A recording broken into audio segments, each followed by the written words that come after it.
ఓం నమో సూర్యనారాయణాయ నమః. మాఘపురాణం 26వ అధ్యాయం. సుధర్ముడు తండ్రిని చేరుట.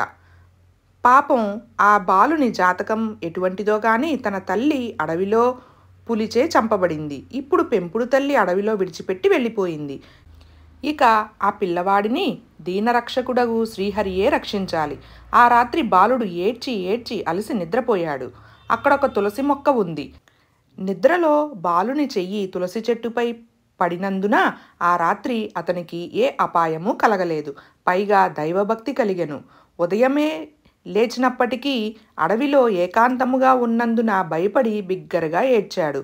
ఆ రోదనకు పక్షులు, జంతువులు, మృగాలు కూడా రోదన చేసి ఆ బాలునికి రక్షణగా ఉండి ఆహారం తెచ్చి ఇస్తూ ఉండేవి. ఆ బాలుడు అడవి జంతువులచే పెంచబడుతూ దినదినాభివృద్ధి చెందుతూ ఏ తులసి చెట్టు వద్ద పడి ఉండెనో ఆ మొక్కకు ప్రతినిత్యము పూజలు చేయుచు కాలము గడుపుచుండెను. అలా పెరుగుతూ 12 ప్రాయం కలవాడయ్యను. ప్రతిదినము తులసి పూజ, భగవన్నామస్మరణ చేస్తూ నన్ను కాపాడుము తండ్రి అనాథరక్షక అని ప్రార్థించుచు ఒక్కొక్కప్పుడు విరక్తుడై చి ఎంత ప్రార్థించినా నా గతి ఇంతేనా, నేను బ్రతికెందుకు అని దుఃఖించుచుండగా ఆకాశవాణి, ఓ బాలచంద్ర, నీవు అట్లు విచారింపకుము.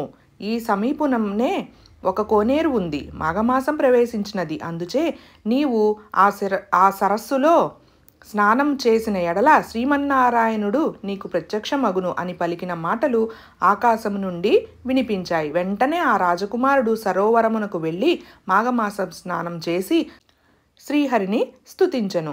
ఆ బాలుని నిష్కలంక భక్తికి, నిర్మల హృదయానికి లక్ష్మీనారాయణులు ప్రత్యక్షమై అతనిని దీవించి, బాలక, నీకేమి కావలయునో కోరుకొనుము అని అనగా, ప్రభు, నాకు తండ్రి ఎవరో తల్లి ఎవరో తెలియదు. నాకు ఆలనా పాలనా చేయువారెవరైనా లేరు. పుట్టినది మొదలు కష్టములే తప్ప సుఖమన్నది ఎరుగను. ఈ వనచరములే నన్ను రక్షించి పోషించుచున్నది. కావున మీ సన్నిధానమునకు నన్ను తీసుకుని పొండు, మరేమీయూ అక్కర్లేదు అని ప్రార్థించును. ఓ ఈ రాజనందన, నీవు ఇంకనూ భూలోకమునందు ధర్మంగా పరిపాలన చేయవలసిన అవసరం ఉన్నది. నీ తండ్రియగు సులక్షణుడు వృద్ధుడై నీ గురించి, నీ కన్నతల్లిని గురించి బెంగతో ఉన్నాడు. కావున నీవు నీ తండ్రి వద్దకు పోయిరమ్ము అని చెప్పి ఆ కొలను సమీపమున తపస్సు చేసుకొనుచున్న ఒక మునీశ్వరుని తోడు ఇచ్చి సులక్షణుని వద్దకు పంపెను.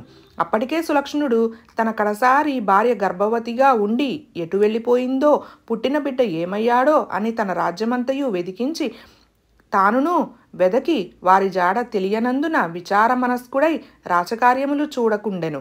అటువంటి సమయంలో ముని వెంట కుమారుడు వెళ్ళెను. రాజుతో ముని ఆ బాలుని జన్మవృత్తాంతం తెలియజేయుసరికి సులక్షణ మహారాజు అమితానంద భరితుడై బాలుని కౌగలించుకుని మునీశ్వరునికి మర్యాదలు చేసి కుమారునికి సుధర్ముడని పేరు పెట్టి పట్టాభిషేకం చేసెను.